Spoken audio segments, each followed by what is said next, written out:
Ayan, nagluto po ako ng talbos kamuting kahoy kasaba leaves. Nilagay ko na yung gata, nag-iiyelo pa. Galing pang tindahan yan, nilagay ko na yung tinabang tamban. At ayan, haluin lang. Malapit na po yung maluto. Ayan, lagay ko na yung pinagkagata. Ayan po.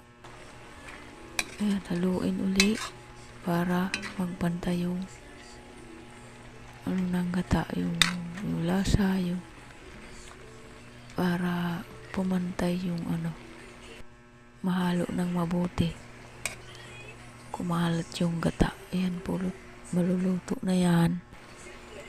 Kamuting kahoy, dahon, talbos. Yan, nilagay ko na po yung chilling green.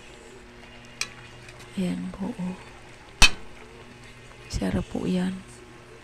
Masustansyang gulay. Thank you for watching.